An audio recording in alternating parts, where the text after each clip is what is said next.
Amen. Est-ce que vous croyez que Dieu a quelque chose de spécial pour vous ce matin? Amen. Amen. Moi, je crois que Dieu a quelque chose de tout à fait spécial et qu'il y a un autre fil de l'actualité. Amen. Quels sont ceux qui ont un téléphone mobile sur eux? Levez votre main. Amen. Baissez votre main, je vous ai vu. Quels sont ceux qui ont des smartphones?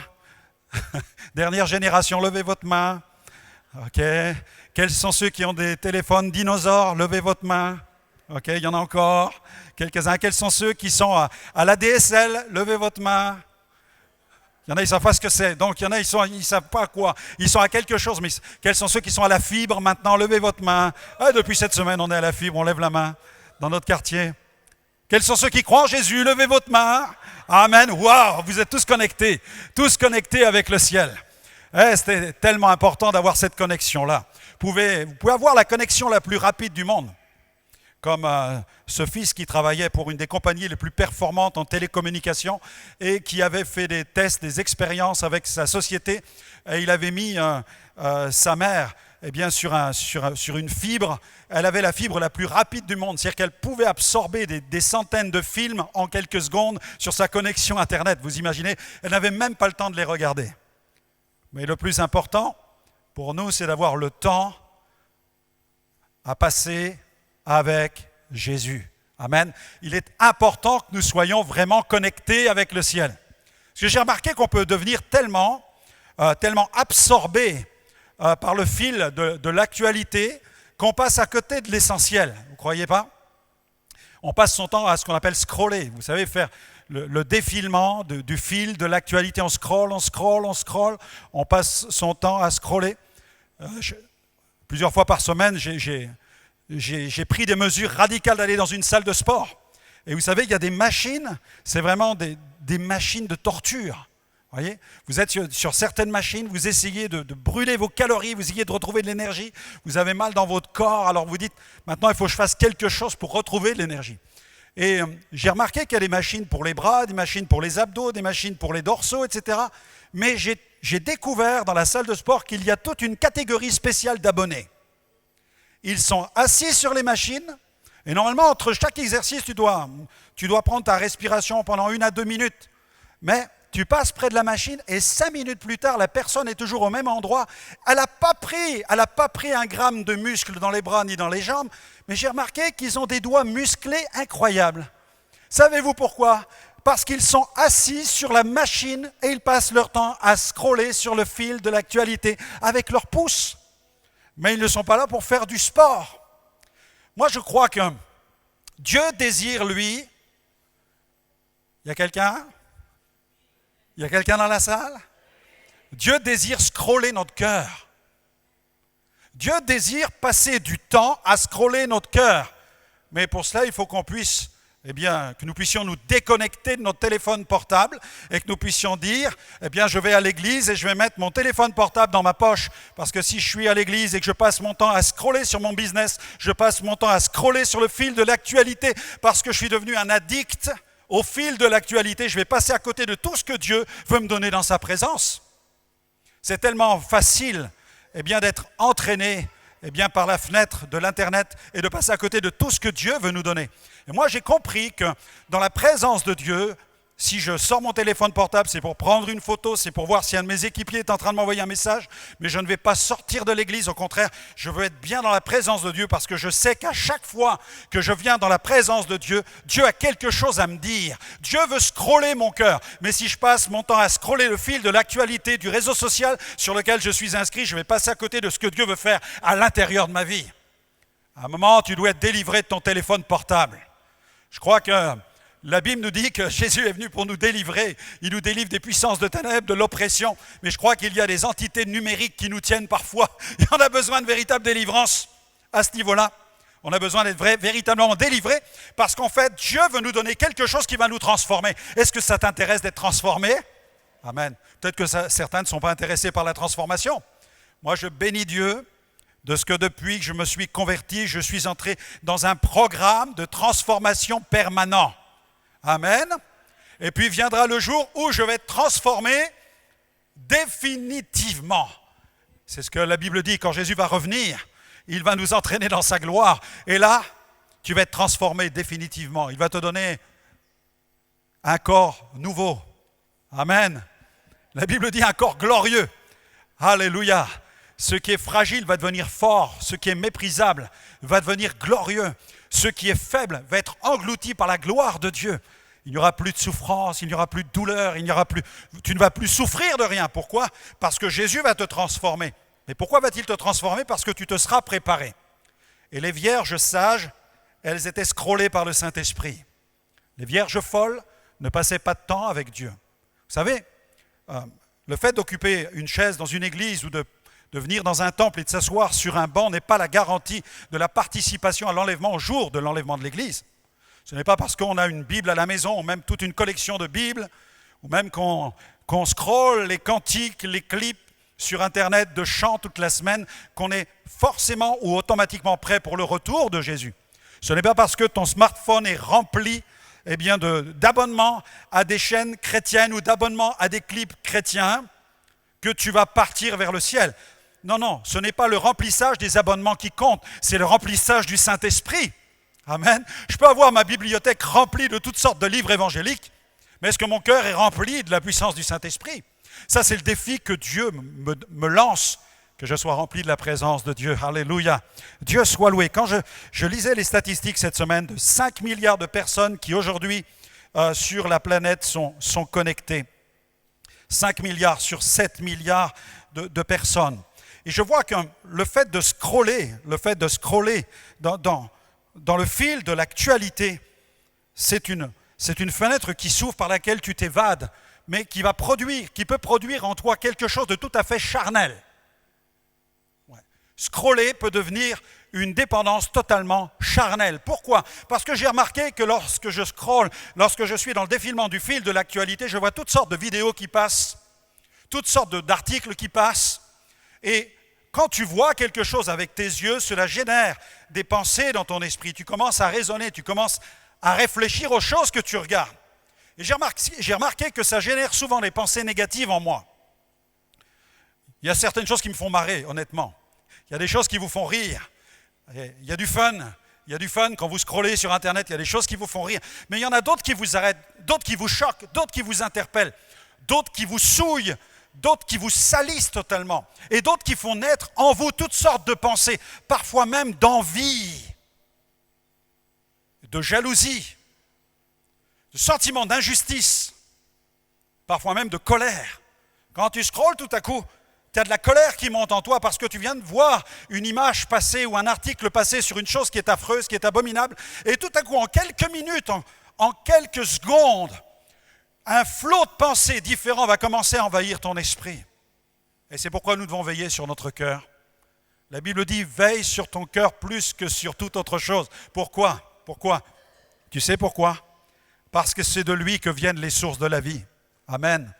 Je dois donc veiller sur ce que j'introduis à l'intérieur de mon cœur. Pourquoi ? Parce que ce qui rentre dans mon cœur produit des pensées. Et les pensées ensuite génèrent des actes, des actions. Chaque action est le fruit d'une pensée.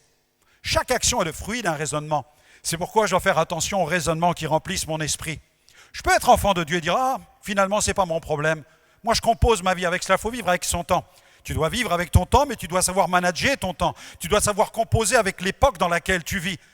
Tu ne dois pas être contrôlé par Internet, tu dois contrôler Internet. Tu ne dois pas être géré par le fil de l'actualité. Tu dois gérer toi-même le fil de l'actualité. Et tu dois faire le choix sur les choses qui sont importantes et celles qui ne le sont pas. Tu dois mettre l'accent sur celles qui sont essentielles. Il y a des temps dans la journée, si tu fais le calcul, combien de temps passes-tu sur son téléphone portable ? Et tu passes ton temps parfois à te plaindre contre le monde entier, à te plaindre contre tes parents, à te plaindre contre tes amis, à te plaindre contre l'Église, mais tu ne passes pas de temps avec Dieu pour chercher la pensée de Dieu. Mais tu as du temps pour aller sur Internet. Si tu fais le calcul et que tu additionnes le nombre de minutes, allez, j'exagère. Non, j'exagère pas. Peut-être le nombre d'heures que tu passes par jour sur Internet. Combien de temps as-tu passé devant une Bible ? Combien de temps as-tu passé, non pas seulement devant une Bible que tu ouvres, parce qu'on peut passer du temps devant un smartphone dans lequel il y a la Bible, ou alors devant une Bible, la Bible des dinosaures au format papier. Tu peux être assis pendant des heures devant mais bâillé et ne pas chercher la pensée de Dieu. Parce que, vous savez, on peut aussi glisser, finalement, d'une dépendance aux réseaux sociaux à une pratique qui devient totalement religieuse, où je vais me placer devant une Bible, je vais chanter 2-3 cantiques, mais ma tête est complètement ailleurs. Je ne sais plus ce que je fais, je ne sais plus pourquoi je fais les choses. Mais Dieu nous interpelle sur la façon avec laquelle nous faisons les choses, les mobiles qui nous poussent à faire les choses. Et lorsque je me place devant la parole de Dieu, que je puisse avoir vraiment le cœur ouvert et que je puisse dire, Seigneur, scroll, fais défiler les pensées qui sont là dans mon cœur. Seigneur, qu'est-ce que j'ai fait? Imaginez que tout à coup sur l'écran, eh bien tout à coup le doigt de Dieu se mette à scroller et qu'il nous passe tous en revue un par un. Waouh! Oh mes amis! Et je crois on mettrait vite fait on cacherait les Velux ici, on éteindrait la lumière, on se cacherait dans un trou de souris, parce qu'on aurait tellement honte de tout ce qui pourrait défiler sur l'écran. Imaginez que Dieu scrolle, que Dieu fasse le défilement du fil de l'actualité de notre semaine, et même parfois d'une seule journée. Nous aurions honte, nous dirions, oh, vite, coupez-nous l'écran, la régie, dépêchez-vous, coupez l'écran, coupez les caméras. Non, pas sur Internet, s'il vous plaît. Eh bien, ça, c'est la réalité. C'est la réalité. Est-ce que nous sommes des croyants qui aspirons à ce que Dieu vienne vraiment scroller, qu'il vienne faire le défilement de notre cœur et que nous puissions vraiment nous tenir devant lui et dire, Seigneur, honnêtement, je maltraite ma femme. Honnêtement, quand je lui parle mal, je ne la respecte pas. Honnêtement, Seigneur, ma femme me maltraite. Est-ce que les hommes peuvent dire Amen? Tu as vu ce qu'elle m'a fait à manger à midi? Non, je plaisante. mais regardez, souvent, si nos sentiments, nos émotions qui nous ont poussés à parler étaient tout à coup mises en lumière, combien nous aurions honte. Mais le problème, c'est que nous apprenons à vivre avec notre chair, nous apprenons à composer avec notre chair, nous apprenons à composer chaque journée avec la partie spirituelle dans notre vie et la chair qui essaye de reprendre pas sur la vie de l'esprit. Mais nous avons besoin vraiment de céder notre vie à l'action du Saint-Esprit pour que Dieu puisse vraiment nous transformer. Mais ça, ne vous frappez pas la poitrine ce matin en disant « Oh, quel mauvais chrétien que je suis ». Commence pas à te frapper la tête ce matin, commence pas à dire chez toi « Mais j'y arriverai jamais ». Je crois qu'il faut une prise de conscience. Et nous puissions dire « Seigneur, c'est vrai, j'ai besoin que tu viennes scroller mon cœur, que tu viennes faire défiler tout ce qu'il y a à l'intérieur, parce qu'il y a de la colère en moi, il y a de l'insatisfaction en moi. Il y a de l'impatience en moi. Il y a aussi de la perversité qui s'est glissée dans mon cœur. Il y a des choses qui salissent mon âme, qui souillent mes pensées. Il y a un esprit critique en moi. Seigneur, viens m'en délivrer. Est-ce que nous sommes capables de dire au Saint-Esprit, Seigneur, maintenant j'arrête de scroller sur mon smartphone, mais je souhaite que tu viennes scroller dans ma vie, Seigneur. Amen. La Bible dit que l'homme est esclave de tout ce qui triomphe de lui. Mais elle déclare aussi, si le Fils vous affranchit, vous serez réellement libre. Et la Bible dit encore, vous connaîtrez la vérité vous affranchira. Dieu soit béni. Dieu soit béni, parce que je crois que Dieu veut opérer de véritables transformations dans notre cœur par la puissance du Saint-Esprit. Premier point ce matin, dans le fil de l'actu de Dieu. Voilà ce qu'il y a dans le fil de l'actualité de Dieu. Ça vous intéresse? Le fil de l'actualité de Dieu. J'ai noté ce matin, premièrement, aujourd'hui, l'ère de l'Esprit est toujours en vigueur. Amen. Et il y a une formidable story dans la parole de Dieu. Une story incroyable. C'est la story dans laquelle Jésus se rend dans une synagogue. Alors, il se rend à la synagogue, c'est le fils du charpentier. Et puis, ce jour-là, on va lui remettre des rouleaux de parchemin. Ce sont les chapitres du prophète Ésaïe. Et Jésus se trouve face au chapitre 61. Alors vous imaginez, Jésus qui vient, c'est le fils d'un charpentier, c'est un jeune homme d'une 30aine d'années, fils d'un artisan. Et il est là dans la synagogue, il y a les chefs religieux qui sont assis, il y a les gens du peuple. Et alors qu'il est là, dans la synagogue, on lui remet le rouleau du prophète Ésaïe, et tout à coup ses yeux se posent sur le chapitre 61e. Et dans Luc chapitre 4, il est question de la lecture, de cette lecture, regardez dans votre Bible, dans Luc chapitre 4, verset 1er, où Jésus va faire cette lecture. Et alors qu'il se trouve face aux membres de la synagogue, il déclare ceci, il lit « L'Esprit du Seigneur est sur moi, car l'Éternel » dans Luc 4, 21. Dans Luc chapitre 4, vous avez tout le récit de cette histoire, et c'est un extrait d'Ésaïe 61, verset 1er. « L'Esprit du Seigneur est sur moi, car le Seigneur l'Éternel m'a oint. L'Éternel m'a oint pour porter de bonnes nouvelles aux malheureux. Il m'a envoyé pour guérir ceux qui ont le cœur brisé, pour proclamer aux captifs la délivrance, la liberté, et aux prisonniers la délivrance, pour publier une année de grâce de l'Éternel. Mais ce qui est extraordinaire, c'est qu'au moment où Jésus fait cette lecture et qu'il s'appuie sur le chapitre 61e, Jésus va couper la prophétie. Il ne va pas jusqu'au bout de la prophétie. En fait, Jésus est en train de scroller le prophète Ésaïe. Il est en train de scroller les versets du prophète Ésaïe. Et comme il a l'Esprit de Dieu, il sait ce qui est pertinent pour le moment de l'actualité de Dieu. Parce que le texte continue. Regardez, le texte nous fait trembler parce qu'il continue en déclarant « Le Seigneur m'a envoyé pour publier une année de grâce de l'Éternel » dans Ésaïe 61 « et un jour de vengeance de notre Dieu. » Et dans la synagogue, dans Luc 4, ce morceau du verset n'est pas mentionné. Amen. Et finalement, heureusement. Parce que comment l'aurions-nous interprété ?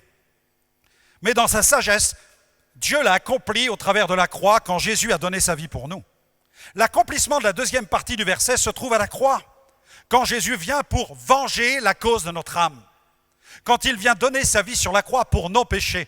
Là, Jésus est en train d'accomplir la prophétie d'Ésaïe 61. Il donne sa vie pour nous. Et dans Luc 4, verset 21, alors que l'audience est face à lui, que Jésus vient de citer Ésaïe 61, tout le monde est en train, excusez-moi l'expression, de roupiller. Tout le monde roupille.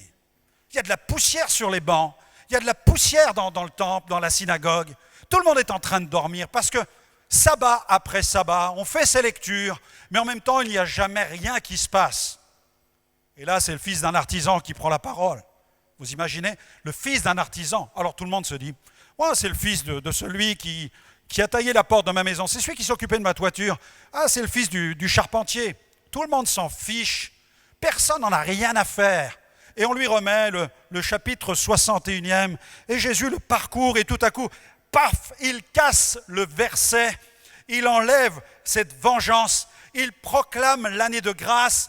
Et il s'exclame en disant, aujourd'hui, cette parole de l'Écriture que vous venez d'entendre, elle est accomplie. Alléluia.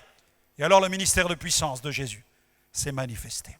Il a guéri, il a délivré, il a transformé, il a accompli des miracles, des choses extraordinaires. Parce que c'était dans le fil de l'actualité du royaume de Dieu. Aujourd'hui, nous sommes toujours dans cette ère-là, l'ère de la manifestation de l'onction de Jésus, de la puissance du Saint-Esprit. Alléluia, Dieu soit béni. Deuxième point. Dans le fil de l'actualité de Dieu, j'ai noté que le Père révèle le Messie. Le Père désire révéler le Messie. Le Père peut se révéler à qui il veut. Peut-être que quelqu'un se dit ce matin, mais est-ce que l'Évangile c'est vraiment pour moi ? Peut-être que ce matin tu te dis, mais est-ce que je suis digne d'être là ? Est-ce que je suis digne d'être avec des gens qui croient en Dieu ? Est-ce que finalement je suis quelqu'un de destiné à vivre la foi ? Est-ce que je suis suffisamment acceptable pour lire dans une Bible, m'approcher du trône de ce Dieu de la grâce? Est-ce que je suis digne de cela? Ou est-ce que ce n'est pas réservé plutôt à des gens qui ont peut-être un gène particulier, un gène religieux, qui leur donne envie d'aller dans des temples, de s'asseoir, d'écouter la vie, mais peut-être que tu dis, la foi, ce n'est pas fait pour moi. Je me sens trop sale pour cela. J'ai trop de travers, j'ai trop de dépendance, j'ai trop de choses qui me tiennent pour que ce soit fait pour moi. Tu dis non, finalement, je ne suis pas taillé sur mesure pour la foi. Eh bien, j'aime beaucoup le passage de Luc, de l'évangile de Luc, où il est question de cette transformation de cet homme qui s'appelle Zachée dans Luc chapitre 19. Croyez-vous que Dieu peut se révéler à tout le monde? Amen, même à un collecteur d'impôts. Croyez-vous que Dieu peut se révéler au percepteur? Amen, Dieu peut se révéler à tout le monde. Et j'aime beaucoup dans la parole de Dieu, parce qu'il y a cet homme qui s'appelle Zachée, qui avait une sale réputation. Et Dieu va se révéler à son cœur. Et je vois dans la parole qu'à plusieurs reprises, Jésus va se révéler aux collecteurs d'impôts. Vous savez, ils avaient été enrôlés par l'Empire romain, ils devaient collecter les impôts. Et visiblement, certains d'entre eux s'en mettaient un peu dans les poches, puisque quand Jean-Baptiste les voyait venir à lui pour être baptisés, il leur disait, contentez-vous de l'impôt que vous devez faire peser sur les gens, mais n'exagérez pas les impôts sur les gens. Jean-Baptiste leur disait, faites attention parce que Dieu vous a à l'œil. Peut-être que le peuple ne vous voit pas, mais Dieu vous voit. Il voit comment vous fonctionnez. Et même la Bible nous parle de Lévi, que l'on connaît sous le nom de Matthieu dans la Bible, qui était aussi un collecteur d'impôts, qui va se convertir, qui va devenir un disciple de Jésus. Il va même organiser un festin, il va inviter tous les péagers. Il était chef des publicains. Vous imaginez, c'était le chef de tous ceux qui collectaient les impôts. Alors, la réputation qu'il avait dans la ville, il organise un repas, il invite tout le monde, et là, les pharisiens se présentent, ils se trouvent devant la porte, ça cause devant la porte, et tout le monde commence à le critiquer. Alors, on critique Jésus, parce que Jésus vient aussi le voir, on critique tous ceux qui sont autour de cet homme, parce que cet homme est catalogué, cet homme est infréquentable. C'est ce qu'on voit dans Luc 5, 32. Et Jésus va répondre à tous ceux qui l'accusent d'être en présence des collecteurs d'impôts. Jésus va dire, je ne suis pas venu pour appeler des justes à la repentance, mais je suis venu pour appeler des pécheurs. Je ne suis pas venu pour ceux qui ont la prétention de bien se porter, mais je suis venu pour des malades. Si quelqu'un dit, je suis le pire des pécheurs, tu es à la bonne place ce matin. Amen. Si quelqu'un dit ce matin, mais mentalement, pasteur, mentalement, moralement, je suis malade, eh bien, tu es au bon endroit ce matin. Parce que Jésus vient justement pour les gens comme ça. Il ne vient pas pour ceux qui se sont habillés dans leur propre justice comme les pharisiens pouvaient le faire. Parce qu'ils étaient revêtus de leur propre justice. Ils étaient conditionnés par le mode de fonctionnement qu'on appelle la propre justice. Or, la Bible nous dit que Zachée cherchait à voir qui était Jésus. C'est ce que je lis dans Luc 19. Regardez dans Luc chapitre 19. Luc 19, verset 5. Luc 19, verset 5. Lorsque Jésus fut arrivé à cet endroit, il leva les yeux et dit, Zachée, hâte-toi de descendre, car il faut que je demeure aujourd'hui dans ta maison. Hâte-toi de descendre, car il faut que je demeure aujourd'hui dans ta maison. Zachée, hâte-toi de descendre, parce que j'ai rendez-vous avec toi. C'était un publicain aussi, c'était un collecteur d'impôts. Mais il cherchait à voir qui était Jésus. Le texte de la Bible ne dit pas qu'il cherchait à voir comment a été Jésus. Il s'en fichait bien. Je sais qu'il y a des gens qui rêveraient de voir Jésus, savoir à quoi il aurait pu ressembler. Certains aimeraient bien le rencontrer, savoir est-ce qu'il ressemble, vous savez, à tous ces Jésus qu'on peut rencontrer à Hollywood, avec des longs cheveux ondulés, avec des yeux bleus, bleu azur. Et vous dites, ah, si je le rencontre un jour, ma vie sera transformée parce que j'aurai rencontré le beau Jésus. Non. En fait, il n'avait nul éclat pour attirer le regard. C'était un homme du peuple, un homme comme tout le monde, tout simplement, Jésus. Et là, il veut aller chez Zachée parce qu'il sait que Zachée cherche à voir qui il est, non pas comment il est. Jésus est déjà informé par le Saint-Esprit et il veut aller chez Zachée pour quoi faire? Pour scroller son cœur, tout simplement. Mais le cœur de Zachée n'est pas le même que celui des pharisiens, qui sont revêtus de leur propre justice. Non, Zachée, il est collecteur d'impôts. Alors c'est vrai qu'on l'a souvent affublé avec, vous savez, de mauvais mobiles, comme étant celui qui voulait absolument s'en mettre plein les poches. Mais quand on lit le texte de plus près, moi je reste perplexe sur la réalité du cœur de Zachée. Je ne le vois pas comme un homme foncièrement désireux de s'en mettre dans les poches parce qu'il cherche à voir qui est Jésus. Il est collecteur d'impôts, il souffre de cette réputation qu'on lui a collée sur le dos. Il souffre de cela. Il s'est retrouvé enrôlé par l'Empire romain pour devenir collecteur d'impôts. Et il se retrouve à entendre parler de Jésus qui transforme les vies, qui délivre, qui libère, qui est capable de donner une nouvelle destinée. Et ça l'intéresse. C'est pourquoi il veut le voir. Ça prouve qu'au fond de lui-même, il n'était pas satisfait par le métier qu'il faisait. Bien plus, je vais aller plus loin, il n'était pas satisfait par la vie qu'il menait. Il n'était pas satisfait par ce qu'il y avait dans sa vie. Il avait besoin d'une transformation. À l'époque, il était critiqué. C'était à la limite quelqu'un de considéré comme étant un collaborateur avec le gouvernement romain. Mais il voulait voir qui était Jésus.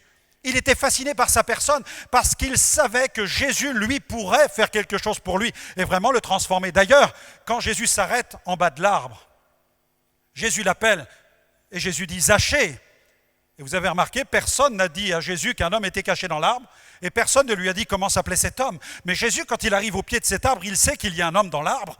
Il sait quel est le prénom de cet homme parce que Jésus est rempli du Saint-Esprit.